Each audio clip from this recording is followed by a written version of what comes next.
কাছে নিয়ে এলেন? ওনারে চিনস না তুই? উনি অনেক বড় তান্ত্রিক, এই দেশে ওনার লক্ষ লক্ষ মুরিদ। উনি নতুন একটা বই লিখছে, বইয়ের নাম শয়তান ধরার গর্জন।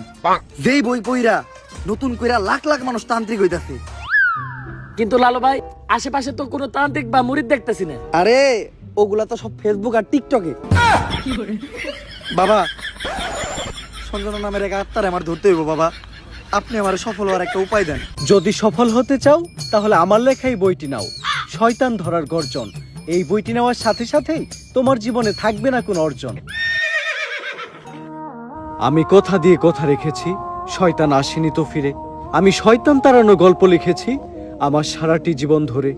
আমি অন্ধকারে মোমবাতি জ্বালিয়েছি, তবুও পাইনি ভূতের খোঁজ। আমি ভূতের অপেক্ষায় ছিলাম, ভূত নিজেই হয়েছিল নিখোঁজ।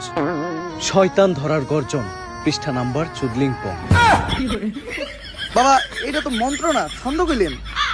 মার্কেটে আপাতত ছন্দই চলে। বাবা, বইটা একটা আমারও লাগবো। দাম কত এটার? মাত্র 1000 টাকা। 1000 টাকা দিয়ে আর কিনুম? 1000 টাকা হাতে নিয়ে ভূতের ডাক দিলে ভূত নিজেই চাল চলে আয় পড়বো। 1000 টাকা দিয়ে বইয়ের দাম, এই বইয়ের বিশেষত্ব কি? এই বইটা আমি আমার নিজ হাতে লিখেছি। দেহি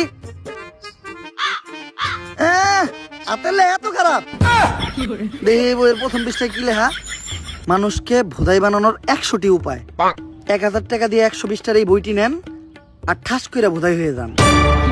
আপনার কাহিনী তো শেষ করলেন, এখন আপনি কি করবেন? ভাবতাছি বই লেখমু একটা, পাবলিকরে ভোদাই বানানোর গর্জন। ব্যবসা খারাপ না। পাবলিক ভোদাই হতে চাইলে আমি বানাবো। পাবলিককে ভোদাই বানানোর এই উপায় পুরো দুনিয়াকে জানাবো। পাবলিক ঠিকই আমাকে বিশ্বাস করবে, ভাববে আমি থেকে যাব। কিন্তু না, তাদের পুং মারা শেষ হয়ে গেলে ঠিকই আমি পালাবো। পাবলিককে ভোদাই বানানোর গর্জন, পৃষ্ঠা নাম্বার চুদলিংপং।